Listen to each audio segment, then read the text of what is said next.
do some sketchy shit.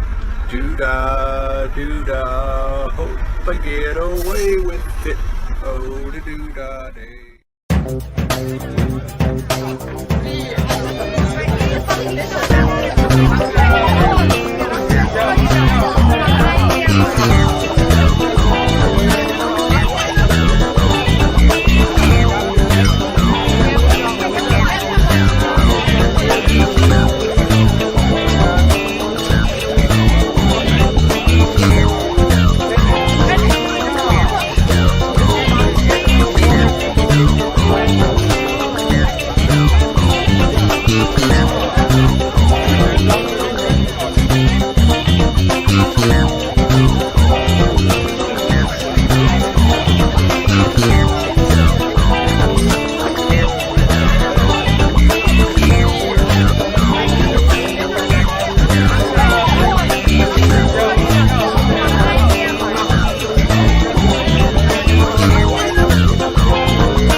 Okay, so what the hell just happened there? Is your share screen thing still on? Okay, there we go. Yeah. All right. Sorry about that. I was looking up some stuff real quick. Bitcoin has dropped to $999,000, down from $140,000 a month ago. Okay.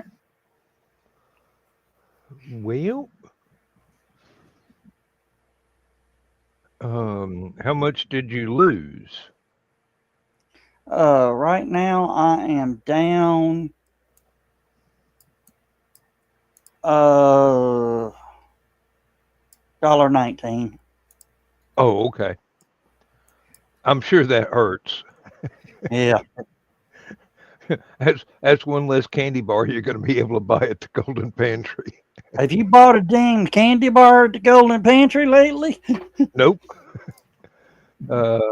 Only candy bars I buy are the Cadbury chocolates for Lindsay, and I already know those are going to be expensive. So, Yeah.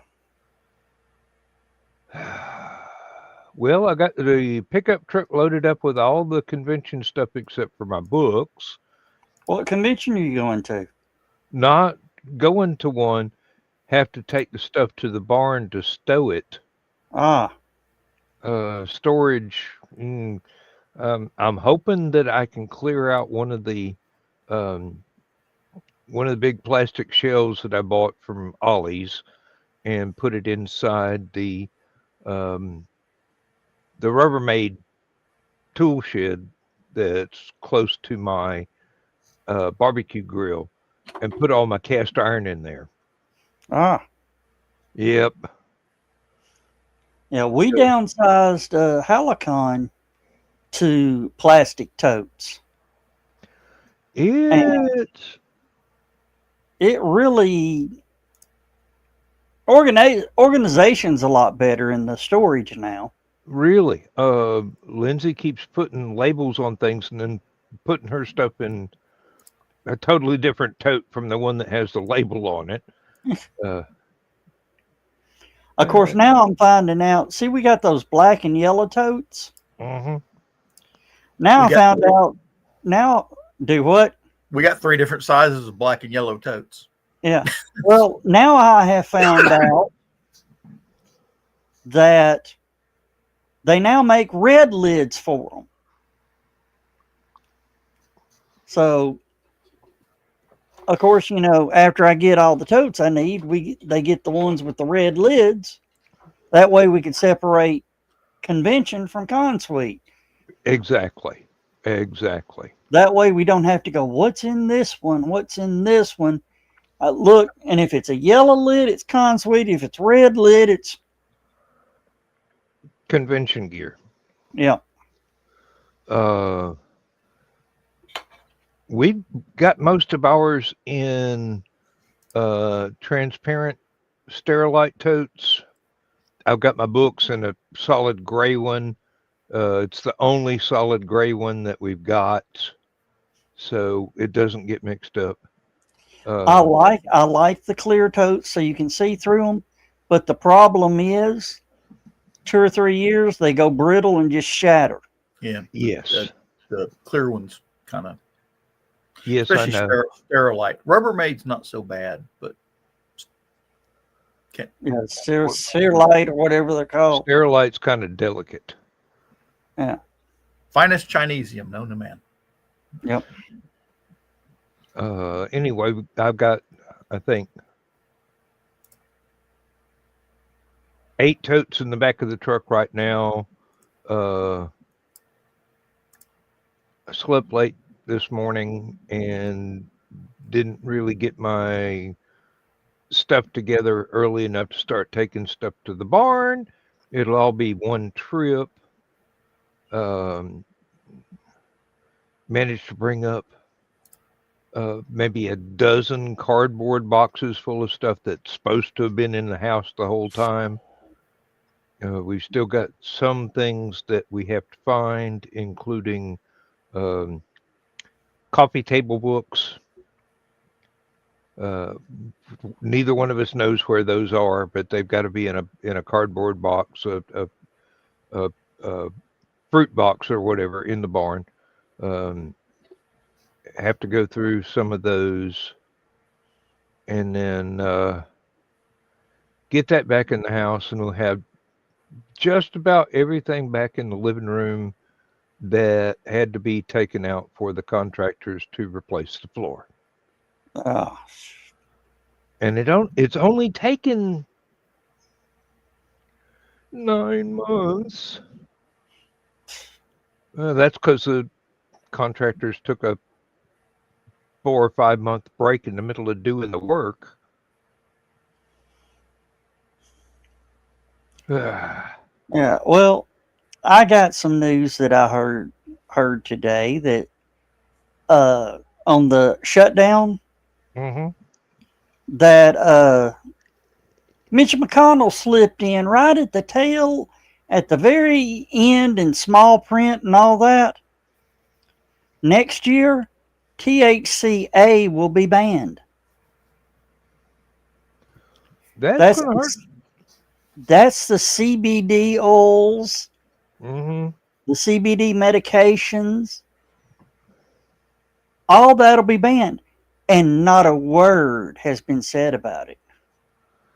Well, I saw something on Facebook where he had passed away.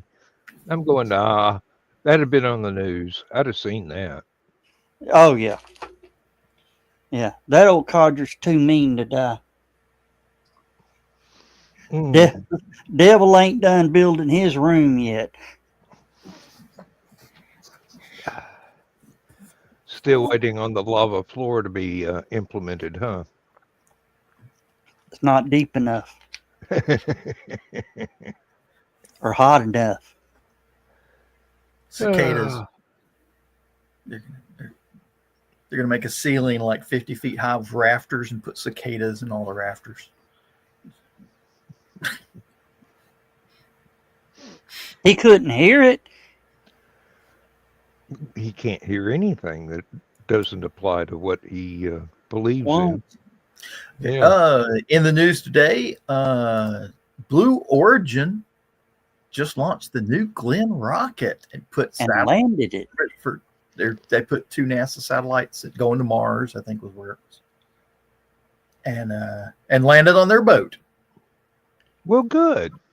It done the perfect first mission for that type of rocket. That's their new one. That's their second mission. Is it? What was first one? First one blew up.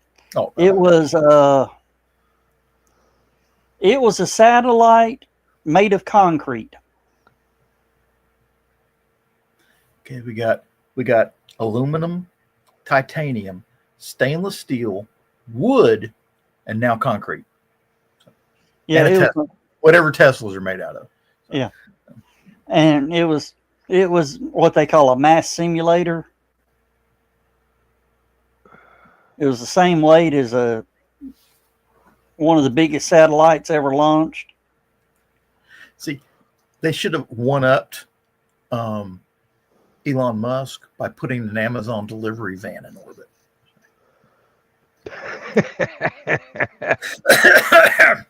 I don't think they've got enough of those actually on the ground yet, so that I don't think they can spare them. Oh, do y'all remember that show that was on the History Channel, Counting Cars? Where the guy restored he was the guy that wore the bandana and restored the cars and all that. I don't remember. Somebody brought him a Tesla Cybertruck and says, I want it polished. It's brushed stainless. How do you polish brushed stainless? You polish it. Same way you would any other stainless steel. Yeah. It's now shiny. As in mirror finish. Okay.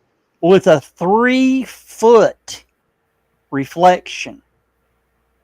You put a 3-foot yardstick up on it, you can read the number 36 at the end. Oh, okay. That is a highly polished piece of stainless. Yeah, guy picked the truck up, pulled out of the lot. Woo, woo, woo, woo. They lit him up. That truck's illegal. Too shiny? Too shiny. Oh. That's like the cops down here that chase people down because their windows are tinted too darkly. Yeah. No, he had to back it into the shop that did the work, and the only way the truck can leave the parking lot is on a trailer covered. But he can't take it down the road. It's got to be on a trailer covered. No, I mean, he can't drive it with it that shiny or he'll pull over again. Yeah. Meaning the only way it can leave, it has to be either in an enclosed trailer or a roll top or a flat trailer covered. That's Something else has to take it away. That's some weird shit there. I think I just have the guy that did the polishing undo the polish. Nah. Just put a wrap on it. Yeah, put a wrap on it. Oh, okay. I didn't realize that they made wraps for that. But if it stays polished, it cannot be driven. I mean, it can't be seen going down the road, even on a trailer. Weird. Yeah. Well, I have noticed we've got about 4, maybe 5 down here. Did you find it? In a 3-county area. I found one. There's several of them. But, no, that's it.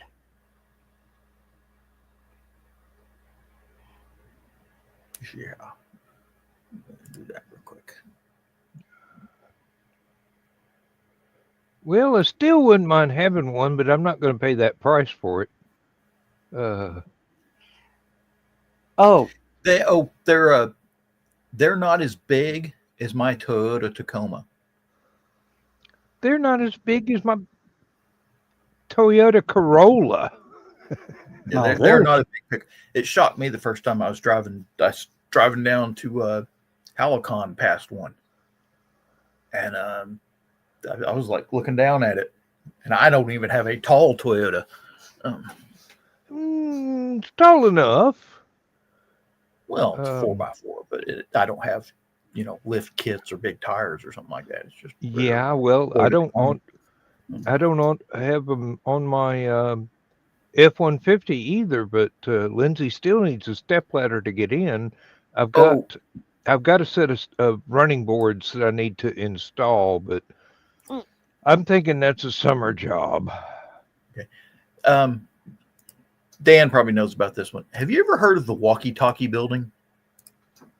Oh yeah, the In one London. that's bent over and focuses sunlight on cars in the street and sets them on fire. That one, yes. It melted. Well, I don't know. It set them on fire, but it melted The rump covers. all the vinyl on several cars. What was it? One guy parked a Jaguar, I think it was, out there, and it just ate it.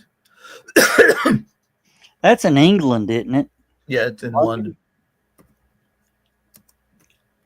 They had the same thing happen at the Disney Theater in Los Angeles.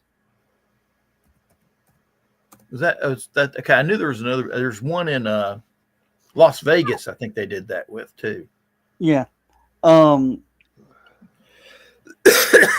It was melting the street.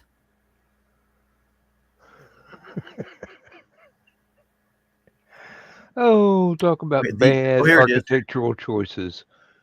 The walkie-talkie building is actually called 20 Fenchurch Street is the name of the building.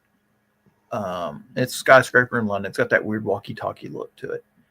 And let me see. It's won awards and such for its design. But during the building's construction, it was discovered that for a period of 2 hours each day, if the sun shines directly onto the building, it acts as a concave mirror and focuses light onto the streets to the south. Spot temperature readings at street level, including up to 196 degrees Fahrenheit, almost hot enough to boil water. And multiply that by rolled up windows in a Jaguar. And up to 243 degrees Fahrenheit were observed. The reflection of a beam of light up to 6 times brighter than direct sunlight shined onto the streets below, damaging parked vehicles, including one on East Cheap, let me see, whose owner was paid £946 by the developers for repairs to melted bodywork. 946 what, pounds does it? $1,300? Yeah, I'd have sued the crap. I don't probably less than that. Yeah. I've started just thinking pounds to dollars equal. I mean, when you're over there, you're spending pounds. Okay. When you come back, you're spending dollars. The temperatures were so hot. The people that owned the building basically said, "No, it doesn't get that hot. That's that's bullshit. It doesn't get that hot." So a reporter from City AM, Jim Waterston, went out there with a frying pan and an egg, set it down on the pavement in front of the building, and fried an egg while they watched from the windows above. It's going to be hard to flip that sucker. Then the media responded by doubling down, calling the building the Walkie Scorcher and the Fry Scraper. Fry Scraper. I like that one.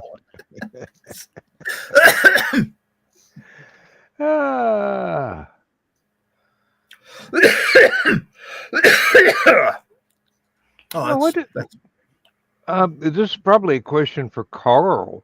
What does it cost to get a ham radio license nowadays for a ham radio that would normally be installed in a vehicle? I think it's all the same. I think it's all the same license. It's just a matter of power. Yeah. I accidentally bought a ham radio thinking it was a CB to put in my truck. And now I've got a ham radio that I don't really have a need for. A ham radio license cost about $50, a $35 application fee, and paid to the FCC, and a $15 exam paid to the volunteer examiner organization that administers the test. Now, is this the same license that they required back in the 70s for CB radios? Because I've already got one. No. Different animal completely. Okay. Yeah. What kind of radio did you get? I'd have to go to the barn and look at it to tell you. Is it? It's just something that is about the size of a compact CB radio, Well, and now, see, some of those radios will go into the CB band. well, I couldn't figure out how to make it work for anything except for truck drivers in Chattanooga. I could hear, but I couldn't talk to. Yeah. Some people go in, they get like the Cobra 29 and they go in and do what they call split the chip. Yeah. And it gives you 40 below 1 and 40 above 40. Ah. And those are ham bands, but yeah, they sort of fucking see beers. Yeah. Places that teach you how to 2022 pass the test for free. Yeah. In 2022, the FCC began charging a congressionally mandated $35 administrative fee. I believe that's for issue and renewal, but I'm not sure. Okay. I was just thinking, with the solar power set up in the barn, I can plug this thing directly into the power bank and have a radio down there that isn't AM, FM, or CB. They have 3 different levels of licensing and classes for them. The first one is they don't do Morse code anymore. Yeah. Carl just said that. Let me see. Entry-level license, known as a technician's license, is the basic one. Complete a 35-question multiple-choice written examination. Let's see. License grants full operating privileges on all amateur bands above 30 megahertz and limited privileges in portions of the high-frequency bands. The mid-level, known as the general class, requires passage of the technician test as well as a 35-question multiple-choice general exam. I just asked Carl for a cheat sheet. Let's see. The top U.S. license class is amateur extra class. Let me see. The extra requires to pass the same test as general plus a 50-question multiple-choice theory exam. So you got to know how to bounce radio signals off the moon and such.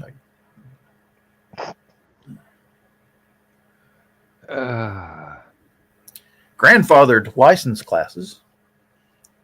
The novice class, the advanced class. I guess they don't call it that anymore. Volunteer examiners. And I think, I don't know if it's correct or not, but I have been told if I don't try and reply to anybody, if I just listen to the damn thing for entertainment, I wouldn't need a license. But no, exactly. As long as you're not transmitting. Yeah.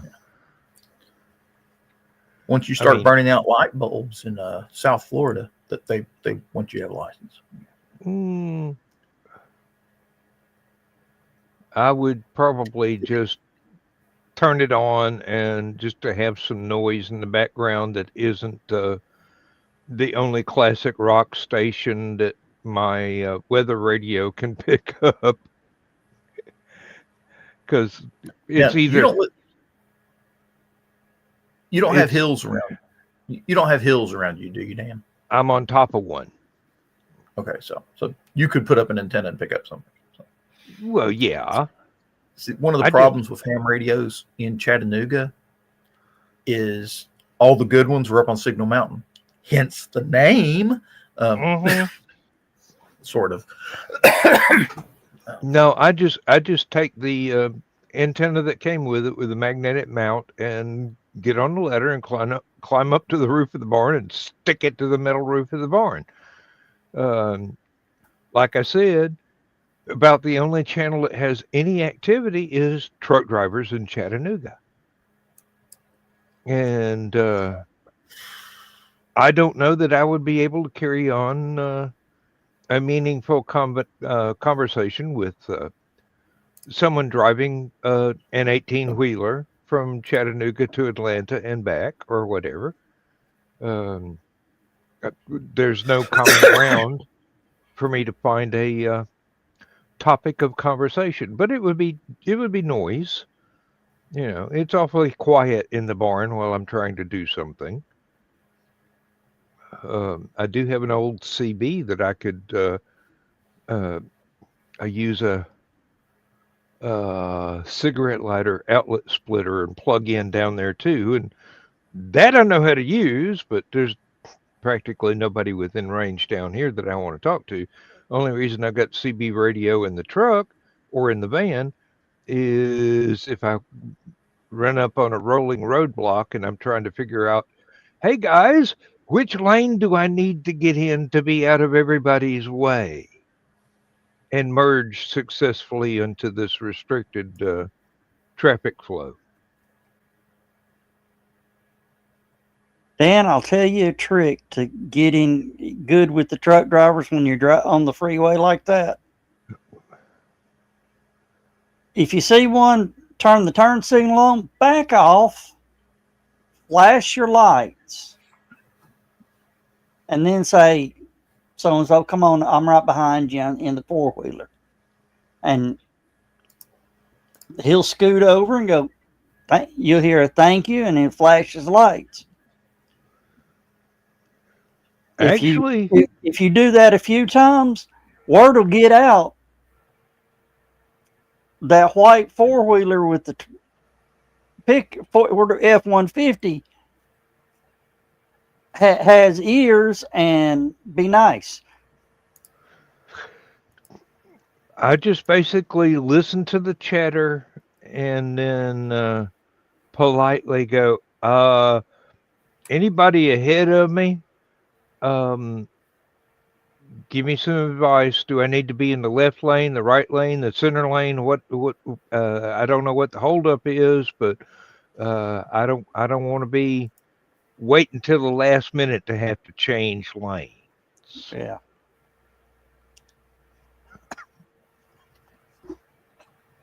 Well, I'll tell you what happened to me as I was headed down to Cartersville.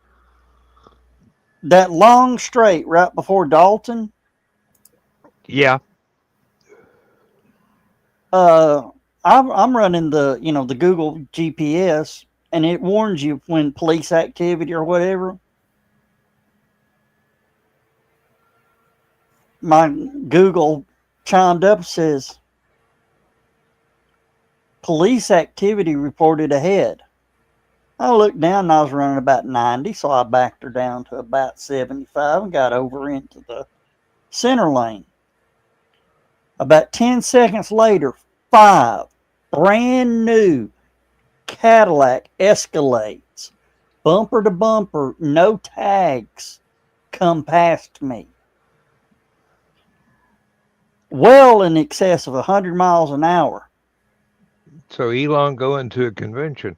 I don't know who it was, but as I got up, as they went past that Georgia State Patrol, he never even looked at them. Of course not. He's not supposed to see them. So whoever was in that was somebody. Mm-hmm. You know, when you got 4 security vehicles rolling with you, it's somebody. That's like the time when somebody who thinks they're somebody. That's like the time when Billy Graham asked to drive the limo he was supposed to be riding in and got pulled over. They see, oh my God, yes, have a good day, sir. Go on your way. Cop goes back to his partner and goes, what was that all about? And I go, if Billy Graham is the chauffeur, it's got to be God in the back seat. And I ain't writing them a ticket. Oh dear. These stories. I mean, I know most of them are made up, but what the hell?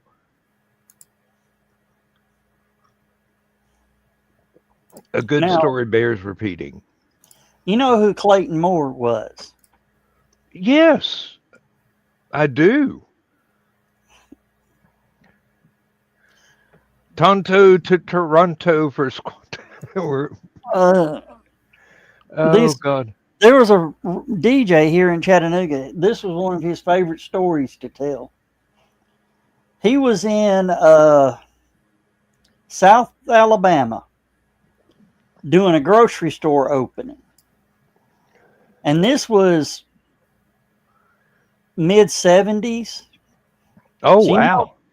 you know what mid 70s FM DJs look like. Yeah. Long hair.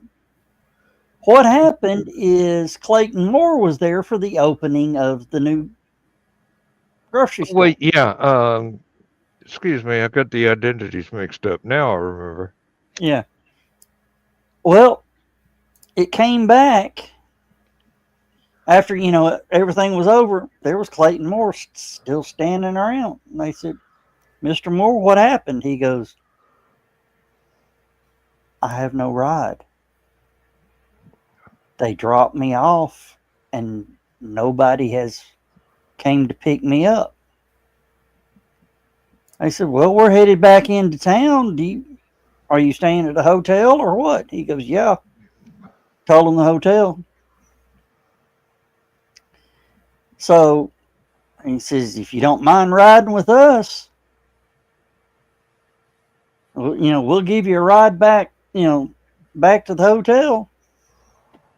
On the way back, some guy saw the long-haired hippies, South Alabama long-haired hippies. You know how well that goes across. Uh-huh.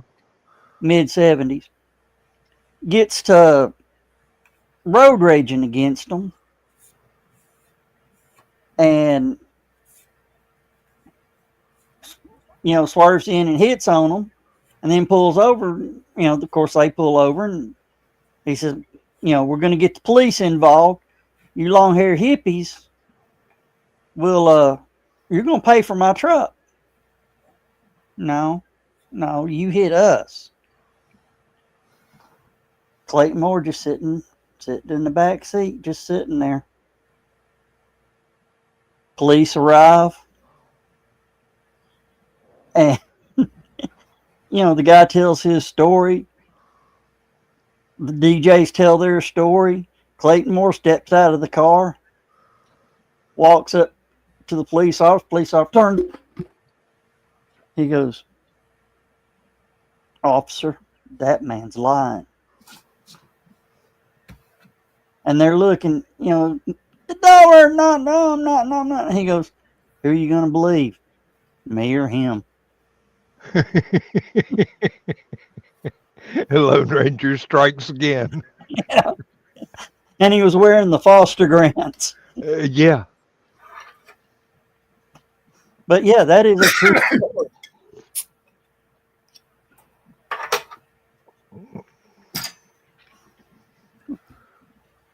Officer, who you gonna believe, me or him?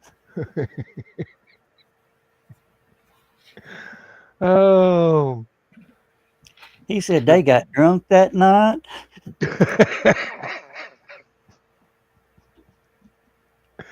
Imagine so. That was something to celebrate right there. just that get out of the car, walk up, police officers go, "You're the Lone Ranger." Yes. I had a friend used to do military reenactments, and he told me this story. One of the guys in their group, they did World War II reenactments. One of the guys in their group was a state trooper, and his father had been a Nazi official in Germany, but had escaped Germany before the war ended and wound up seeking asylum in the United States. Basically, turned evidence against the Nazis. Mm-hmm. But he brought all his old Nazi memorabilia with him, the uniforms, the knives, and just all sorts of stuff like that, including China, just like they had a China set, had swastika on the back of it, made just for the Nazi party. I know. So he was real big in the Nazi memorabilia and such.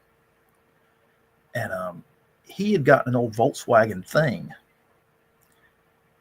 and dressed it up like the old Kubel car, the little The German, Kugelwagen. yeah, their version of the Jeep, basically, Yeah. and had a full black SS Obergruppenführer uniform, you know, the whole thing. So he's driving this reenactment, and this old lady went to pass him, big old Cadillac, came out, and she cut over, hit him, just right in the front bumper. So he's like, I can't believe it. So they all pull over. He pulls out, and of course, being a state trooper, he gets out of the car, adjusts his uniform, puts the hat on, goes walking up to the car. It turns out this old lady had survived one of the concentration camps in Poland. Saw him walking up the car, had a heart attack on the spot. Just, I mean, and he's like, and he went back, got his radio, calls it in, and answers, and police show up. Of course, he's standing there and holding Nazi memorabilia, but he had called the ambulance, called all these people, and like she didn't do that much damage to his car, so he just left it alone after that. Oh, Lord. And the bad part is, he was only driving a mile. Oh, yeah. Luck From would his have house it. from his house to where they were doing the reenactment down at this park, and he didn't get a quarter mile down the road before somebody hit him. Of course, they say most accidents happen close to your house. Yes, indeed. I've begun. This is the time of year where I've begun driving slower, looking for deer running across the road. Hopefully, it's not the ones that come up through my backyard. I don't want, I don't want any of those because they're almost like pets. I mean, I can't go outside the fence and pet them, but they'll let me walk really close before they run away. I'm not going to hunt them either. Deer corn.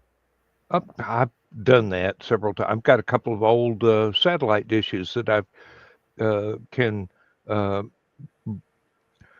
bolt to a tree and put corn at a convenient level for deer to eat. I've done that before. Had to drill a couple of holes in the satellite dish. Of course, it was an old satellite dish. It wasn't worth the shit. Had been let the water drain out so the corn let the water drain out so the corn doesn't rot. It's not a bird bath. It's a deer feeder. Well, what you do is you let them see you put the corn in there. We may get a rocket launch. Really? Oh, let me do it. Okay, I'm suppressing about 3 smart-ass comments right now, so wouldn't even say them out loud in the green room.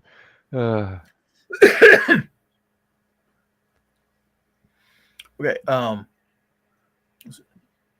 Land Rover, or no, I'm sorry, Range Rover. Sorry, Range Rover. Yeah, Range Rover was doing a commercial in China, and there's this famous stairway in Tiananmen province called Stairway to Heaven, ancient national monument kind of thing.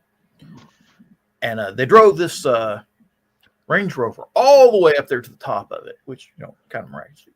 Well, they have apparently they did it for their customers in China. Well, a Chinese automaker, trying to show that his cars were as good as Range Rover, took one of their little SUVs up there and tried to recreate it. Did about $250,000 worth of damage to this national monument. I will put that on Stupid O'Clock real quick because it definitely rates stupid. Well, yeah, the the hazards of too much ego.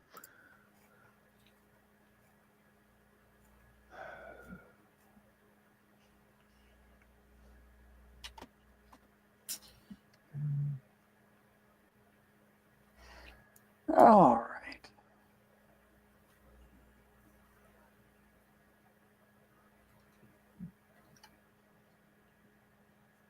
Carl, I understand CQ and QSL. What is a POTA? Position and time of acquisition?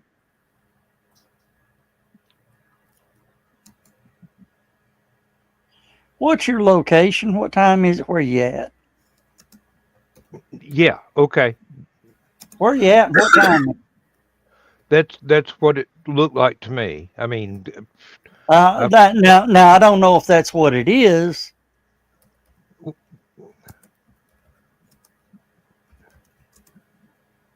activation in a park.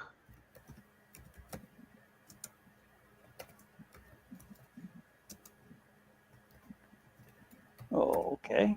Yeah, you explain that by using another term that I don't understand in the genre of which we are speaking. Summit on the air, first time on a mountain, park on the air, activation in a park. Okay.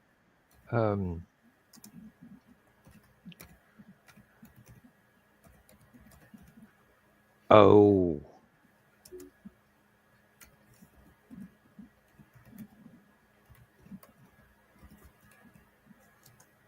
Now that we have the Toyota and the truck, I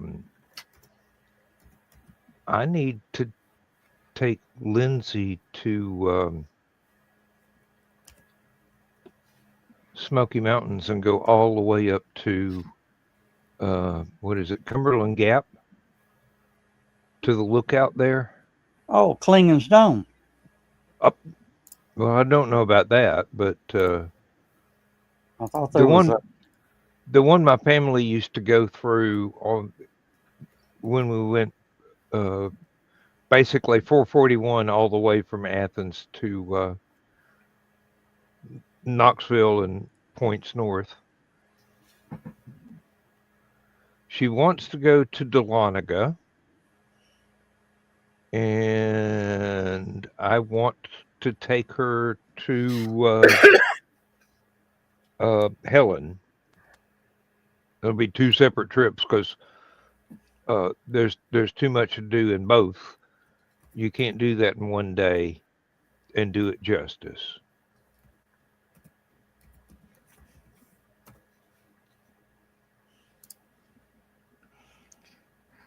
Oh, wow. Dan, that was cool to watch Blue Origin's rocket come back. Well, good. But realize this thing is about 3/4 the size of a Starship booster.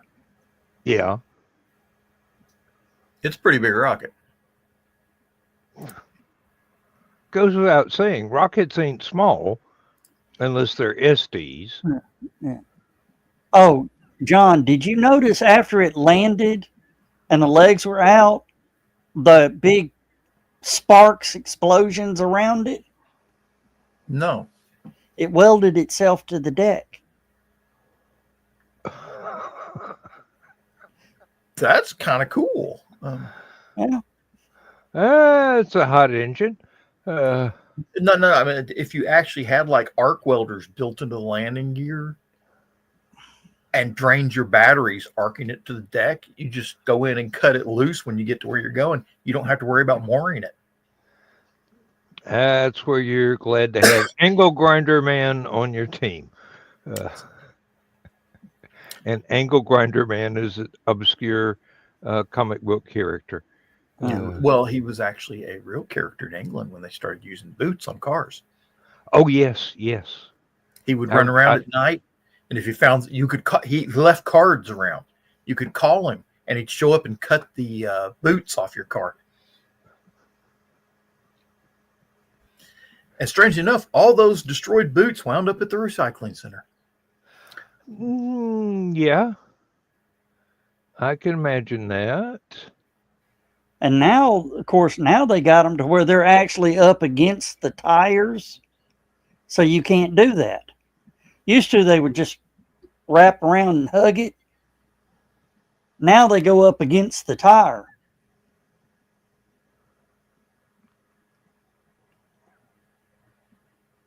So if you go at it with the grinder, you got to be real careful or you cut a hole in your tire. That's why they make spares. That's why they have sheet metal. You slip it in between the two. And of course, I saw one guy that's pretty cool. They put a boot on his car. So he went over, deflated the tire, and it broke the boot. And he just pulled out one of those little electric air pumps, pumped his tire back up, and broke away. It put enough force on the boot to break the lock.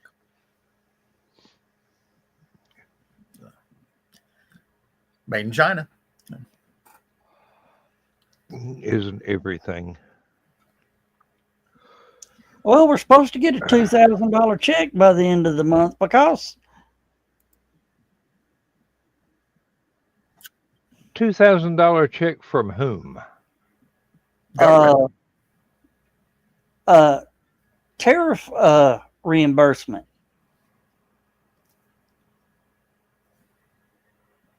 Yeah, hang on a minute. I'll look it up here real quick and read it. Really? I need to know about this. Be nice if they did it before Black Friday. Nah, do it right after. Of course they would. Yeah, really. $2,000 stimulus check update today. See, let me find.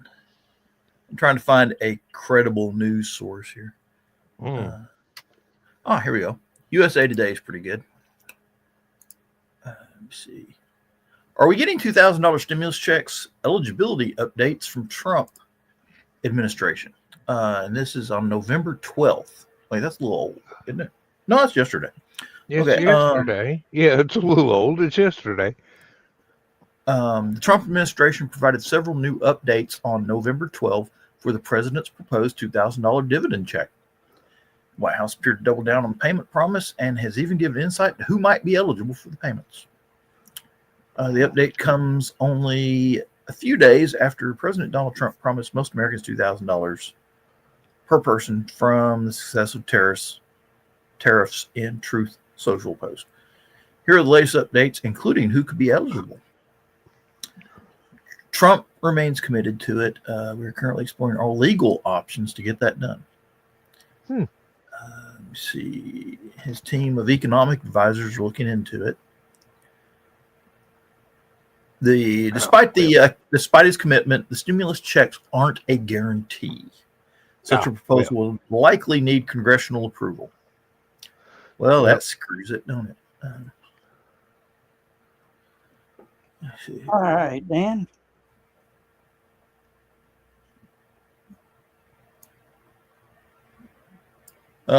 Okay, they're still saying maybe. Oh, did we lose a Dan? Yeah, he had to go down the hallway. Beer recycling. Okay. So Hawaii does not naturally have mosquitoes. They've been imported. And it's going to be a real problem on the island. Yeah, because there's nothing to eat them. Yeah, exactly. Well, they got lots of birds, but so what they're doing is they're dropping hybrid mosquitoes that cannot breed.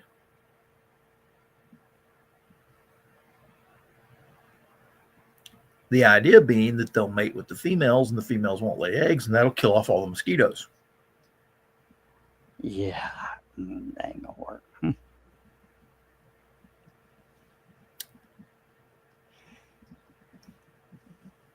You ever heard about Operation Big Buzz and Operation Big Itch? No. Okay. I'm going to read this one because I cannot do it justice. Let me see. Yeah, well, while you're looking that up, my Facebook group, the HHR group, guy asked a question of, I'm starting to get electrical issues. What's the best way to track them down? My response, 5-inch howitzer. Solves most of the electrical issues.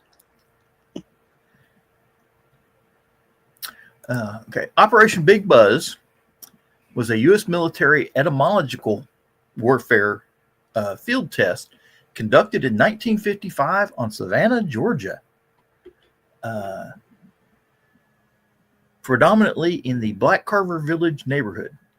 The test involved dispersing over 300,000 mosquitoes from aircraft and through ground dispersal methods.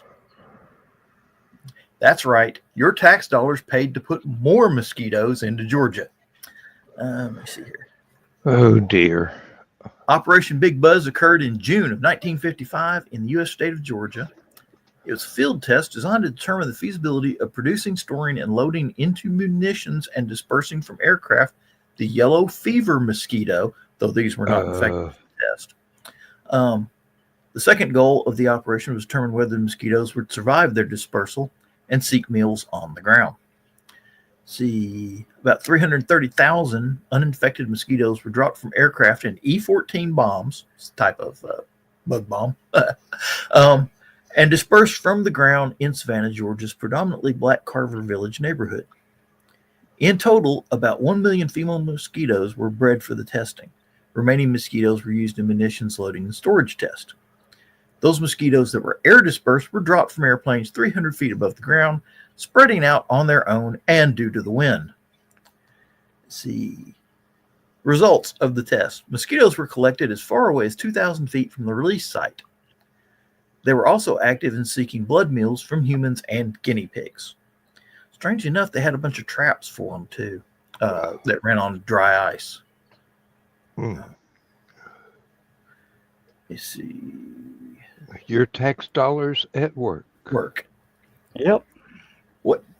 I'm curious as to what brainiac thought about dropping mosquitoes in Southwest Georgia. They were probably testing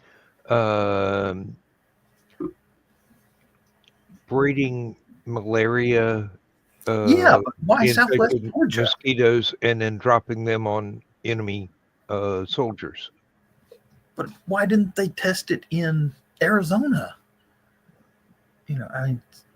Someplace that doesn't naturally have mosquitoes, so that you could judge the results. Because the mosquitoes had a better chance of survival in Savannah over Arizona, yeah. No. That'd be like trying to test a new water bottle in Death Valley. Wait a minute. In Savannah, people are used to it. They're used to it. Arizona are like, what the hell is this? Well, it's one, they need water to breed. There's water in Arizona. Not much. Not Some of the much. biggest rivers in the country. Yeah, but mosquitoes don't breed in running water. They breed in stagnant or like the Okefenokee Swamp. There's your best answer. Much John. closer to Cuba. Okay. And this happened in the mid-50s. 55. So that kind of no, wait, we were friends with Cuba then. I think they saw the writing on the wall. Okay. Now, Operation Big Itch, they did the same thing, but they did it with fleas. And at least this one they did out at Dugway Proving Ground, which is where they do biological and chemical warfare experiments. It's about 85 miles southwest of Salt Lake City, Utah. You know where that is, don't you? No. Yeah. You know why? The middle of frickin' nowhere. It's the Point Nemo of the United States of America. It's out near Thesis and Foxy, actually. Not real near, but, same state. Oh, there's a big ammo dump that got closed a few years back, couple of decades back, and they've been selling the property off to individuals. You can buy an old ammo bunker and live in it, refit it, whatever the heck you want to do with it. And they've actually got it's a gated community now of people that live in these bunkers. And when they were first putting it up for sale, they showed a picture of the bunkers, and they had to go back and retract the pictures, because the pictures they showed were of Dugway proving grounds where the chemical and biological testing was going on, which is not a bunker you want to live in. Trust me. No. Not if you're fond of breathing. You know, they've got a bunch of bunkers here in Chattanooga at the TNT plant. Of course, most of them are temporary. They weren't really designed for any long-term storage. Weren't designed for long-term storage.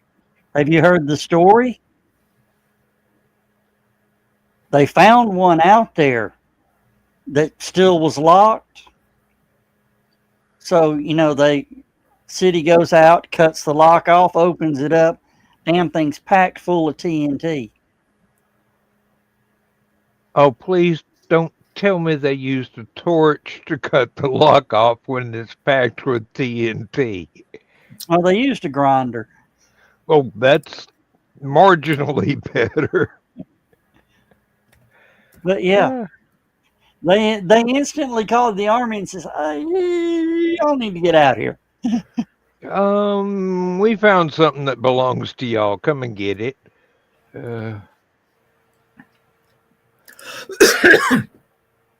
Oh, and let me see, bring this up real quick here.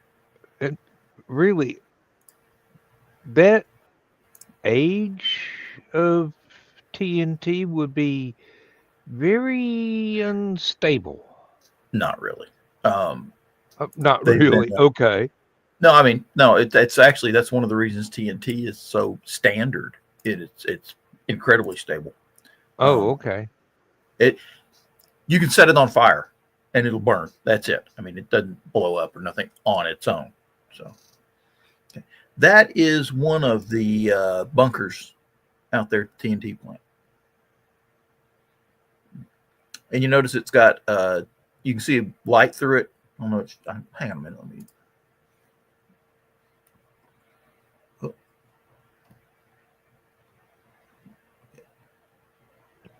And they're all designed to blow out this way. So. Oh, okay. Yeah, that would explain why the doors are so flimsy. It's like firework factories having really thick walls but a really thin roof. Exactly. See, that's what they look like when they're locked. Hang on a minute, let me bring that one up. Can you also? Oh, yeah. No picture. Ah, darn it! I hate it when it does that.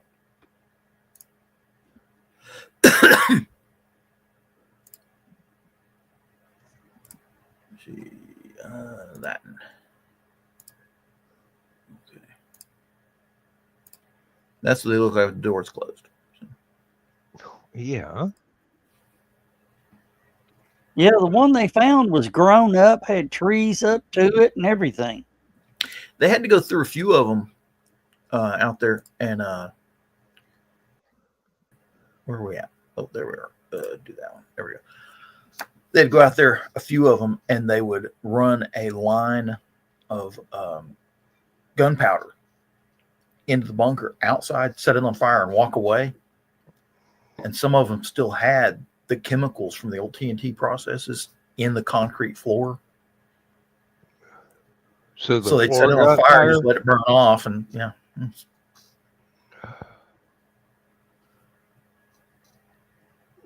See, yeah, Carlson. There you go. Castro took over in 59. Yeah, who's well? There was Korea. From what I understand, Korea is excellent mosquito country. Well, and a lot of Georgia is the same climate as England. Rain, humidity, A little bit more oppressive heat here, and not quite as New England coldish in the wintertime. I love watching the Brits talk about it's so hot, it's so hot. How could anybody live above 30 degrees Celsius?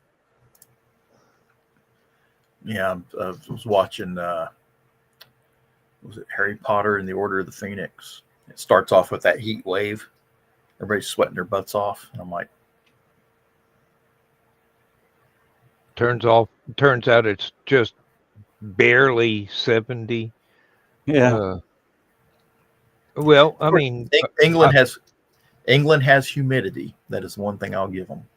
mhm. I've explained to a few Brits that,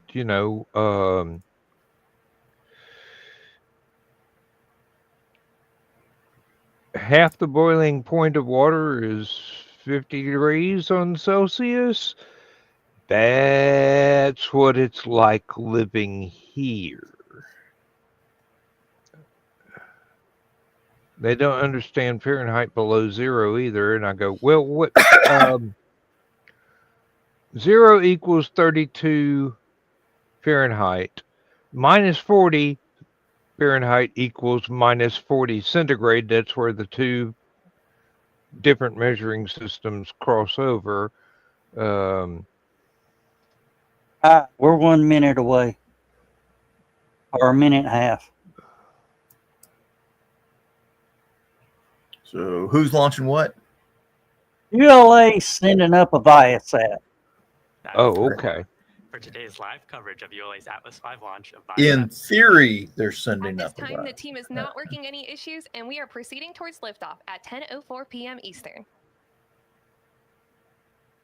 10,000 slot. They do have pretty rockets.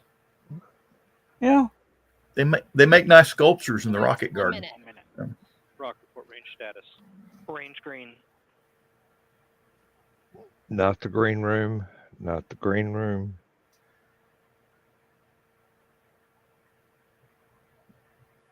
Definitely not the green room.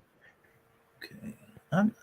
This launch tower is kind of Stable at step 3.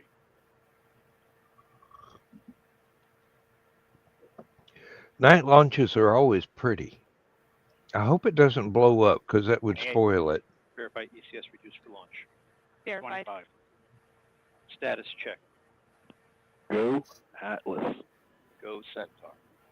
Go Viasat.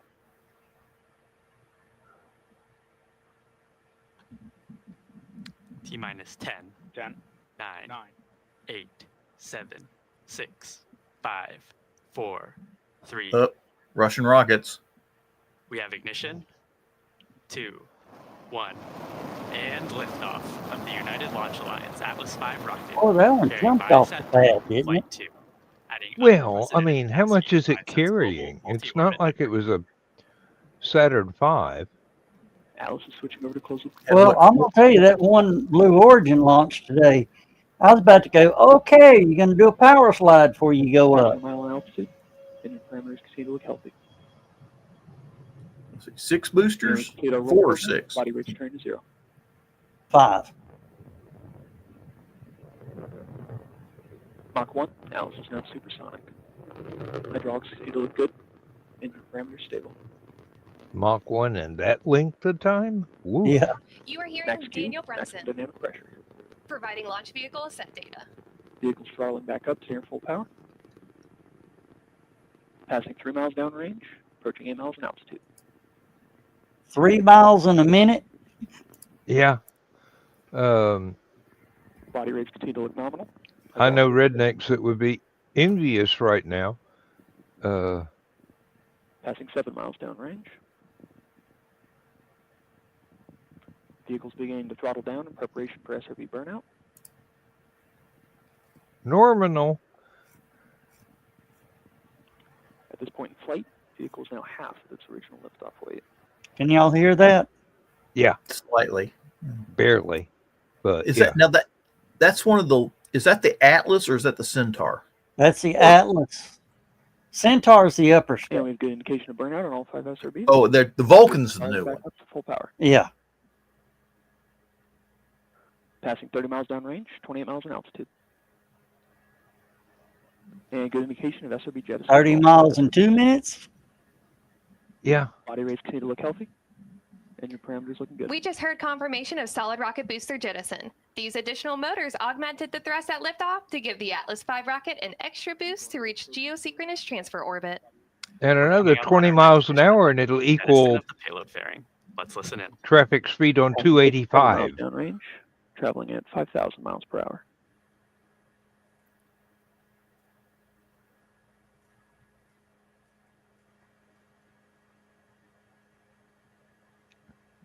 They need to fire the AI that's doing the closed captioning. Yeah. Takeoff with that speed, you can imagine the pressure and power on your jet. Maintain 2.5 Yeah, that's acceleration, why that one will separation, never be jettison. man-rated. Or, excuse me, human-rated. Approaching 60 miles in altitude, 6,600 miles per hour. And we've got activation of the second stage RCS system. Hydrazine coming up to flight pressures.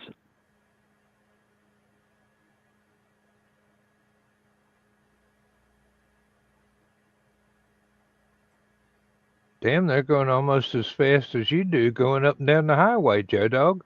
Yeah. And good indication of PLF separation. Oop, yep, saw Flight the commentator fairings. Daniel Brunson just And called out CFR. confirmation of payload fairing jettison. The It's payload just fairing, jettison commonly referred fairing, to by many experts and across it's the still industry under the as the booster. pointy end of the rocket, serves to protect the spacecraft from those harsh acoustics and aerodynamic forces as it's ascending through the thicker parts of our atmosphere. Absolutely, and the payload fairing also helps protect from thermal environments and contamination environments as well. Up next, we'll hear callouts for cutoff of the Atlas first stage engine and separation of the booster stage, followed by ignition of ULA Centaur's second stage engine. Let's listen in as we approach these milestones. Do they try and recover those fairings? Nope. Oh, okay. Elon's the only one that recovers the fairings. Well, I mean, seriously. Hiya, Chris. And we've completed boost stage chill down.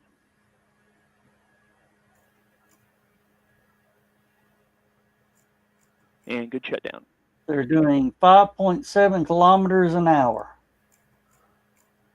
Good indication of Centaur separation. Pre-start on LO2 and LH2.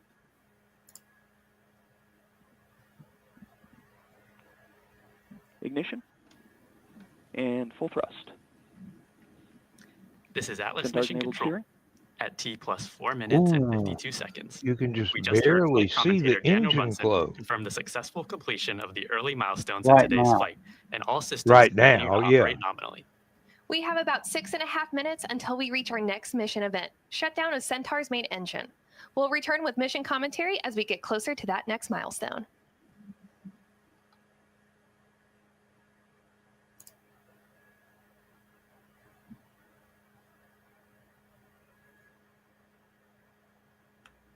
The next milestone. Like I said, fire the AI. Find somebody that's been using First plan burned. MIRC but for RCA 30 years and get them to firing. type it up. Hydrazine line temps are beginning to approach bottle temps.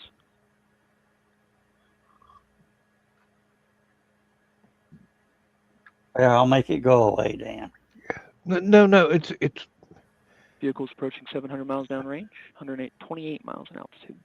I'll turn it back on. it's all right. I mean, It's already 1,060 kilometers downrange. Centaur PU's gone to closed loop as expected.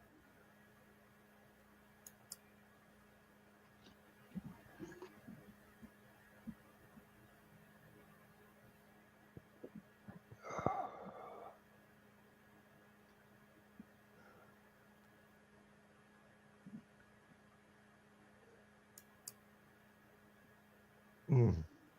There's a little island it's flying by. There you go. Now you can see it heat up.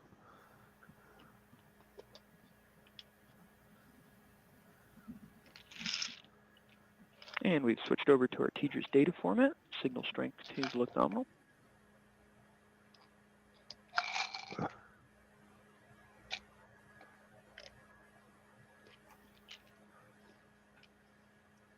This is interesting.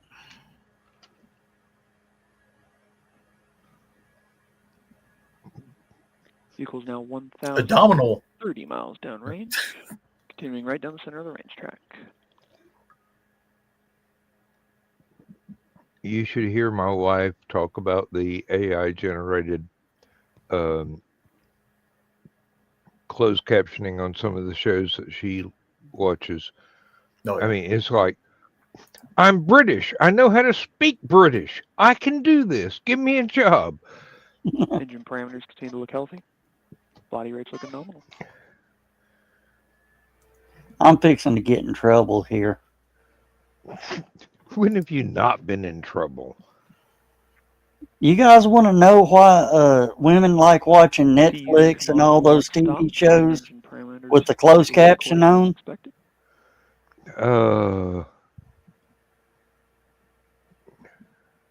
Because they don't know how to listen.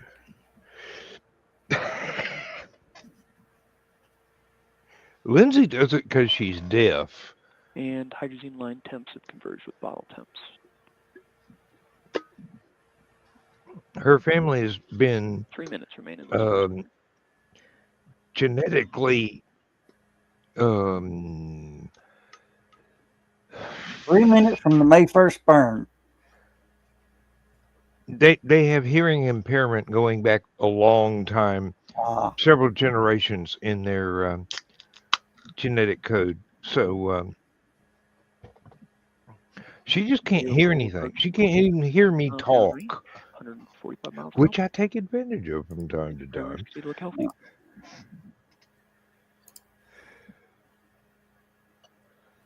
Yeah.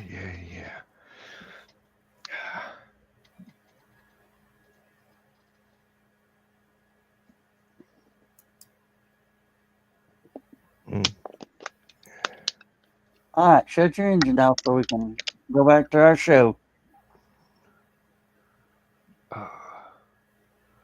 Well, that's an animation anyway.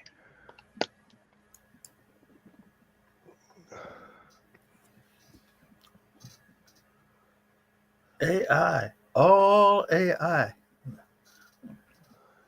I could have sworn it said Miko and not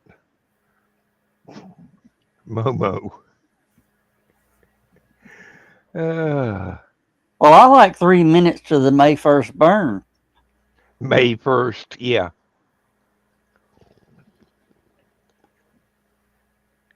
That would be Mayday. Body rates continue to look nominal. RCS thruster firing is continuing as expected. Oh, Lord.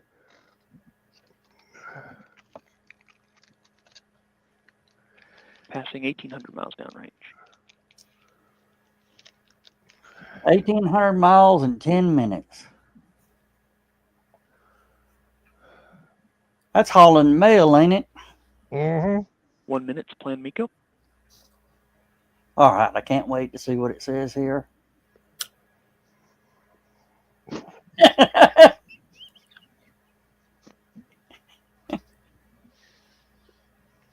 1 minute to plan makeup. Makeup.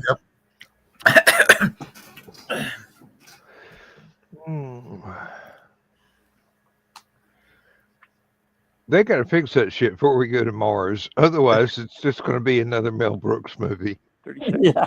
You know, I was about to say, I don't know if AI will ever take over the world, but it might put a bunch of comedians out of business. 30-second. This is Atlas Mission Control at And L we have plus a 11 IP minutes and 10 Mayday seconds. 1. We're coming up on the end of the first of 3 Centaur upper stage engine burns. Let's listen in.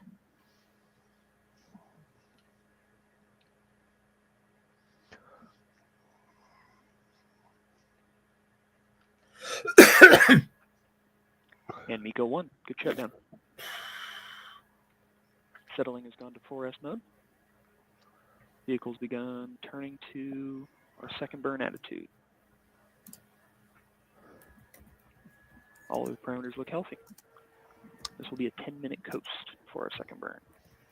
We've just heard confirmation of the successful first burn. Our next event is the second of 3 main engine starts at L plus 21 minutes and 30 seconds. All right, we're going to drop out of that.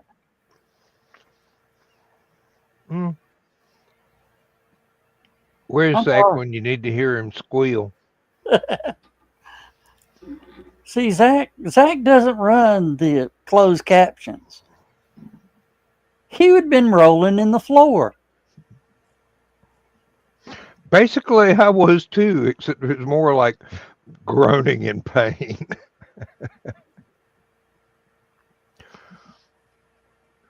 Oh, Lord.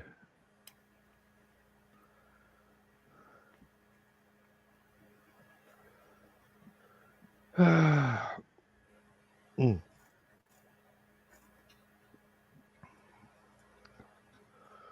hope that painkiller kicks in soon. My neck feels like Dawn's been welding on it, trying to clone her own bionic parts into my neck.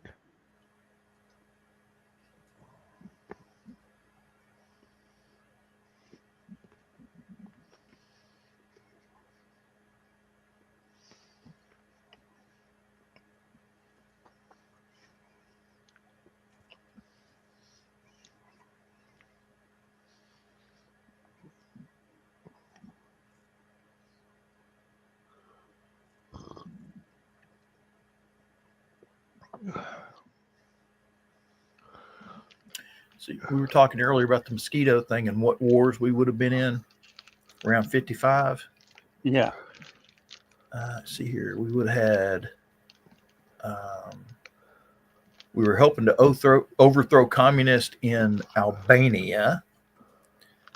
The Puerto Rican Wasn't Vietnam starting to sort of not rumble? just yet. Let's see. Puerto Rican Nationalist Party insurgency. This took place in Puerto Rico. The Korean War ended in 53. Yeah. Air battle over Märklin. Was apparently we went to war with Czechoslovakia and nobody told me. Let me see. Taiwan Strait crisis, the first one.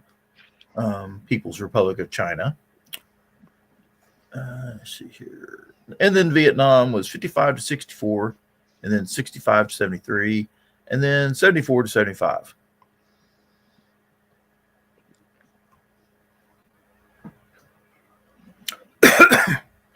See, why did they split it up like that? I mean, the different parts of it. 55 to 64 was advisors. French. Yeah, the French and the advisors. Yeah. 65 to 73 was the build-up, and then 74 to 75 was the pullout. And then let's see, the Promista Rebellion. The only war we lost. We didn't lose. We just stopped playing. See, Lebanon crisis in 58, the first Lebanon crisis. The second Taiwan. I doubt it was the first one. I think that went back about 10,000 years. But the second Taiwan Strait crisis in 58. Again, China acting an ass. And then, of course, Carl's got a good one.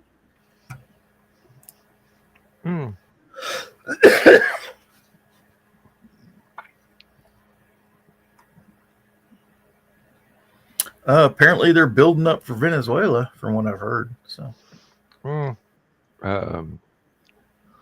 Lindsay started hiding her birth certificate and trying to dig out her British passport.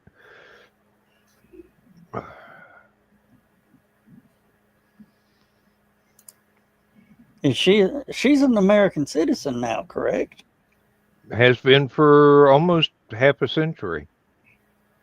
That's all she's got to do is pull out her.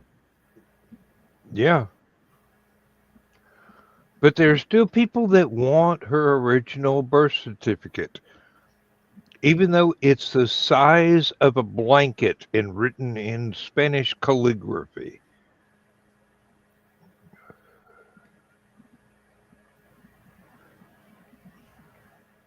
If you show it to them and they go, "What's this?" I go, "My birth certificate. That's what you wanted. Here's my passport. Here's my citizenship papers. Here's my other passport, and here's my other passport."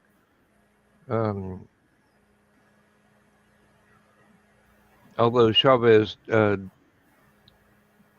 supposedly denied her birth citizenship for Venezuela.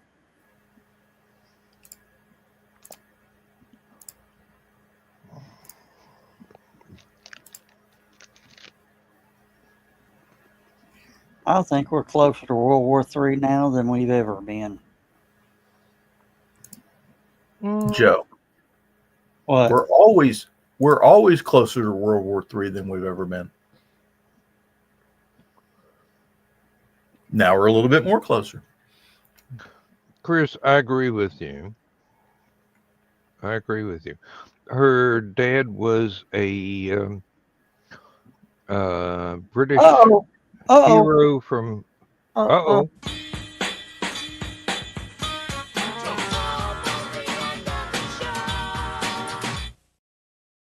Okay, get that out of the way. Yep. Chris, her dad was a British veteran of D-Day, and then he became an accountant for Standard Oil, and that explains why the family was in South America when she was born. Okay. That sounds James Bondish to me.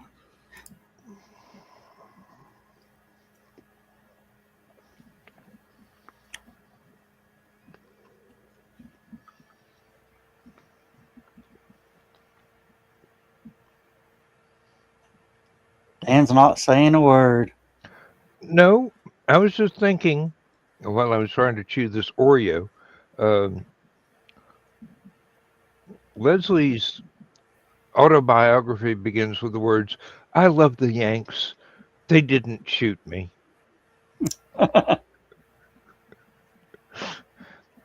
He evidently in World War II he had a habit of having tanks blown out from under him and walking out on fire. One time he got captured by an American patrol, and they were about to kill him because his particular tank unit had black uniforms, just like the German. Mm-hmm. And then they heard his Southern English accent as he was asking for a cigarette while his shirt was on fire. Don't need a light. I've got my own. Well, you heard about that first Iraq war? Mm-hmm. This guy, he was from America, but went to visit family in Iraq when the war broke out, and he was conscripted. Yeah. Read the script. And Shanghai. have to fight, and he did bare minimal, missed everything he shot at intentionally.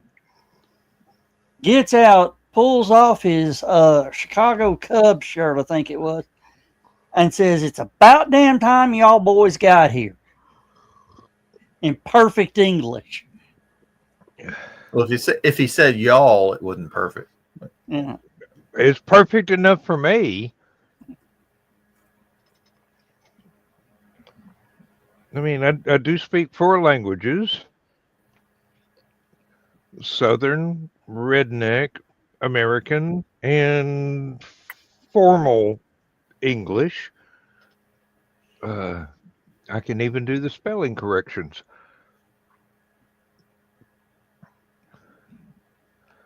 Yes, Joe Dog, there is a difference between Southern and Redneck.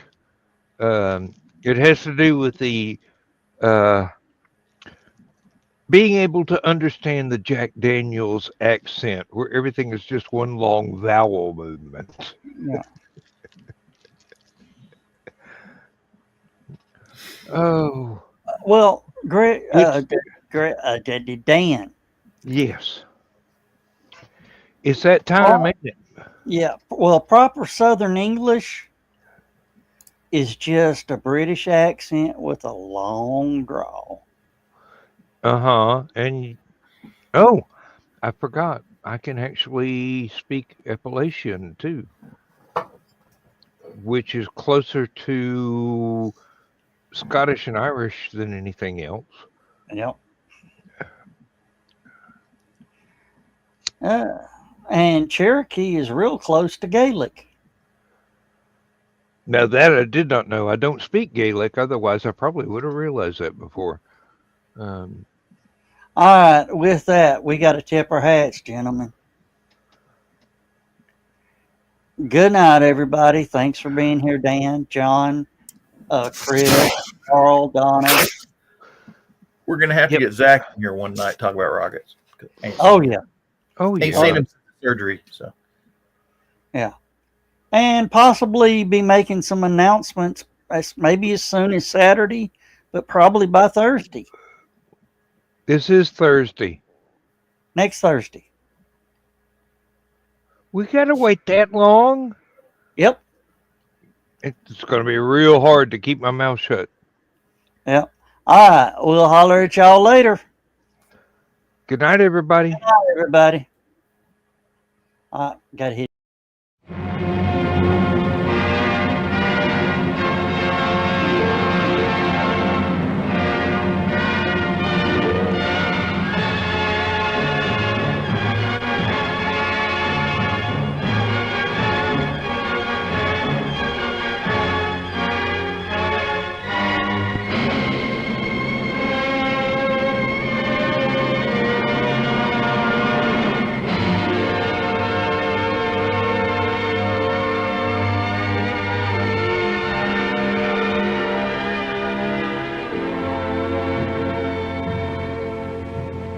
I have slept the surly bonds of earth